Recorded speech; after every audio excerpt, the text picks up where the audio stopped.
একটা বাচ্চাকে যখন একবার ইনহেলার দেওয়া হয়, এটা নিয়ে একটু সবাই চিন্তায় থাকে, এটা বোধহয় সারা জীবন তাকে নিয়ে যেতে হবে। কখন ইনহেলার নিতে হয় আর কখন স্টপ করতে হয়? এটাও কিন্তু একটা কাশির ওষুধ, ঠিক আছে? সব কাশি কিন্তু সিরাপে সারে না।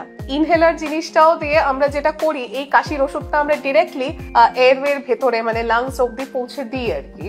তো এটাও একটা কাশির ওষুধ, এটা মাথায় রাখলে খুব সুবিধা হয়। তৃতীয় কথা হচ্ছে, ইনহেলার ব্যাপারটা এখনো আমাদের কাছে একটা স্টিগমা। যে কাশি ইনহেলার লাগবে সেই কাশি কিন্তু সিরাপে সারবে না, এটা খুব ভালো করে বুঝে নেওয়া দরকার। এবার বাবা মায়েরা খুব রেজিস্ট্যান্ট এখন, যে বাবা ইনহেলার স্টার্ট করতে হবে, যেন খুব খারাপ কিছু, যেন ডায়ালিসিস শুরু হচ্ছে এরকম একটা ব্যাপার, যে সারা জীবনের জন্য তাহলে কি ইনহেলার চলবে না। এটা বলে রাখা ভালো, চাইল্ডহুড অ্যাজমা যেটা, এটা কিন্তু অ্যাডাল্ট অ্যাজমার থেকে একটু আলাদা।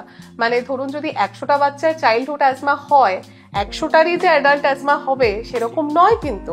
মানে অনেক বাচ্চাদেরই কিন্তু 80 to 90% বাচ্চাদের কিন্তু চাইল্ডহুড অ্যাজমা চাইল্ডহুডেই সেরে যায়। যখন এপিসোডস হচ্ছে, এই ধরুন এখন সিজন চেঞ্জের সময়, এখন শীত পড়ছে বা শীত থেকে যখন গরম পড়ছে, যখন আপনার ভাইরাসেস ব্যাকটেরিয়া এগুলো খুব বেশি অ্যাক্টিভ, অ্যালার্জি খুব বেশি হতে পারে, তখন হয়তো এপিসোডিক আমরা একটু ইনহেলার 2 মাস 3 মাসের জন্য যে বাচ্চার দরকার তাদেরকে দিলাম।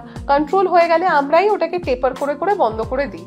ইনহেলার স্টিগমা নয়, এটা খুব ভালো করে বুঝে রাখা যে ইনহেলারটাও একটা কাশির ওষুধ, শুধু ওটা সিরাপে দেওয়া যাবে না।